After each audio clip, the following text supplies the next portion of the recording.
Okay, so I sort of wanted to go through a scenario with you guys that is going to show you that, basically the importance um, or the benefits that is of home ownership, regardless of what a lot of different people say.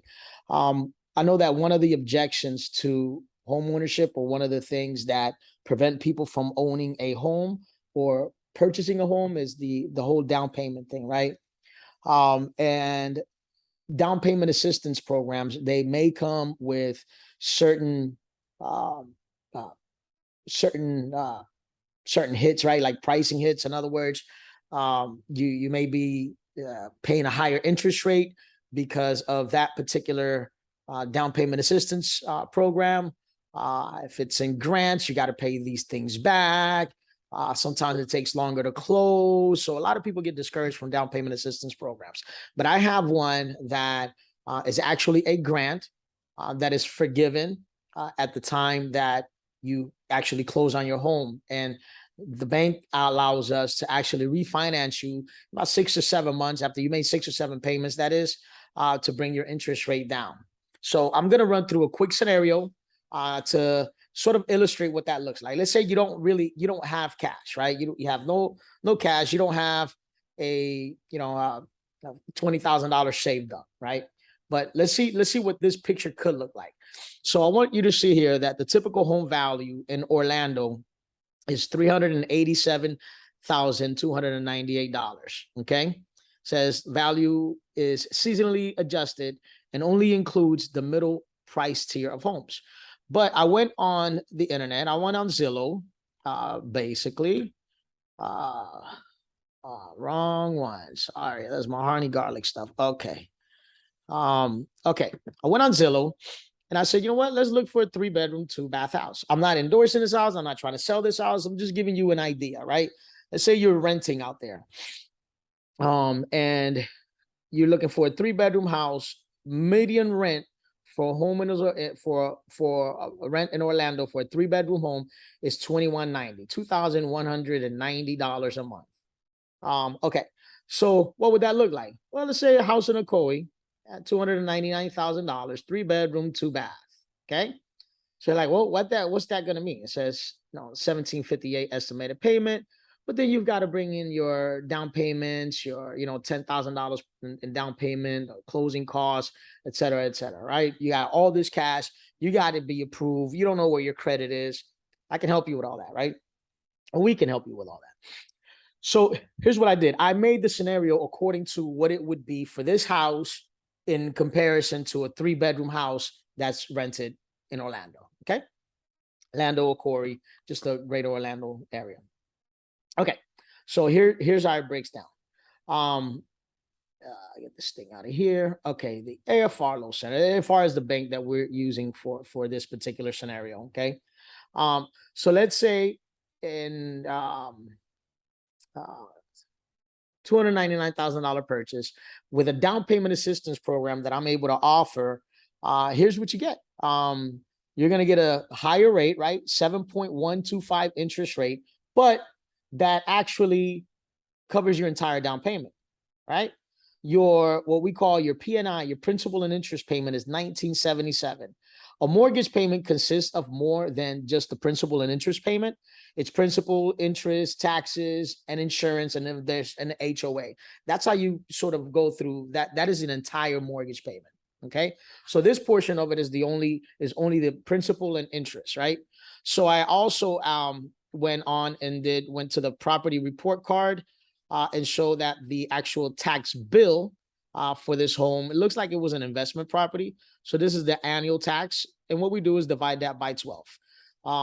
When you own a primary residence, your primary residence, we can apply for homestead exemptions.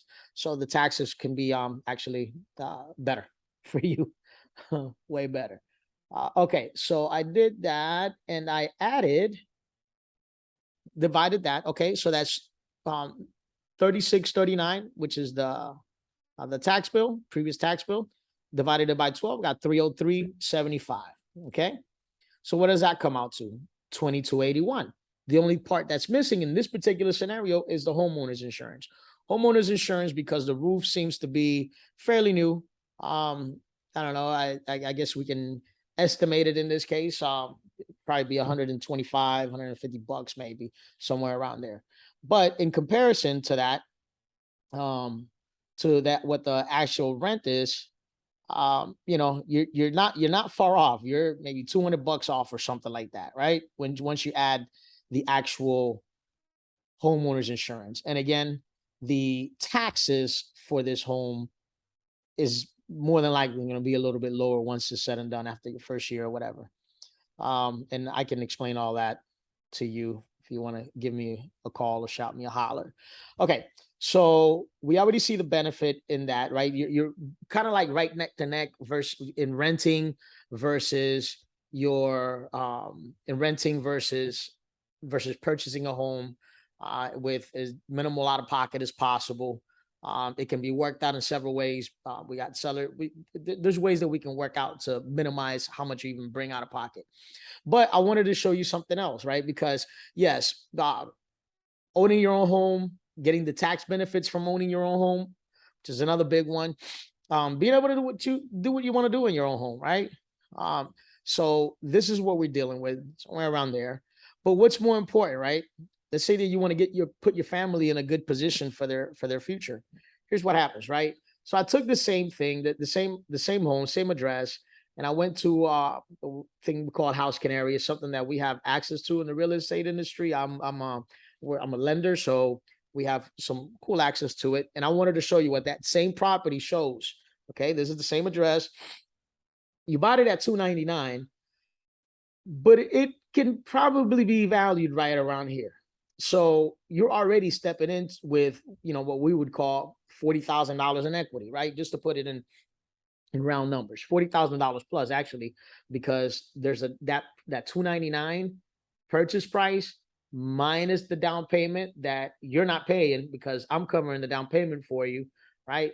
It's right around 280 or something, 290 or somewhere around there, 289 or whatever. So it's really about $50,000 in equity that you're already putting yourself in a position to have, right?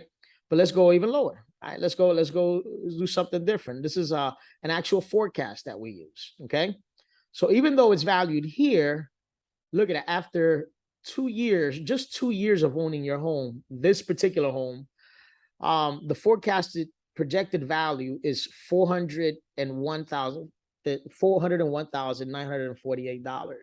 So all of a sudden, you have almost $100,000 in equity because of that's what appreciation does. And every area is different. I just randomly picked this area, but every area is different. And we can analyze for sure any address that you're looking for. It's really quick for me. Yeah, so you're already in over $100,000 in equity because you've already also been making mortgage payments to drop that equity sum, right? More than likely, we've refinanced you, so you're paying even more of your payment towards equity. So let's say at worst case scenario, in 2 years, you just want to sell the home, right? You're able to actually put that home up for sale, and in theory, but probably pretty accurate, right? Historically, you're able to walk away with about $100,000 cash to be able to put towards your next home, put yourself in a better position, get a better home, upgrade your home, whatever it is, start a business. You can actually at that point, and even before then, you can do what's called a cash out refinance, take money out from your equity, invest it in a business, invest it in whatever it is that you want to do it in. But the key is that, the biggest point that I want to drive home is, yes, there are, if you compare apples to apples, you might be paying either the same or more, right? Or actually the same or less when you purchase your home. And then you're putting yourself in a position where you're actually going to be able to have equity in your home, and be able to cash out on some of those benefits here in the next couple of years, 2 years, whatever, depending on the home, depending on the home, depending on the value, current value, what you purchased it at or whatever. But yeah, if you want to look at any sort of scenarios, I'd be more than happy to help you out. It doesn't always work out this way. There are instances where this is just not going to work. But most of the time, yeah, it's definitely a smart investment. Good way to move forward, get out of the whole renting thing, uh, purchasing your home. And if it's money out of pocket that you don't really have, let's take a look. Oh, and those prices, that was actually based off a 620 credit score. 620. That's not even a 700. That's not a 800 credit score. That's none of that. So give me a call. And this is first time home buyers. This is but not only for first time home buyers. This is for uh, police officers, for nurses, people in just for different type of service positions, certain areas, some income restrictions, but there's a whole bunch of different ways to qualify for this particular down payment assistance grant. Okay, give me a call and let's see what we can do. Or if you just have questions and want to know about what your particular situation may look like, I'm more than happy to help. Okay, thanks guys. Bye.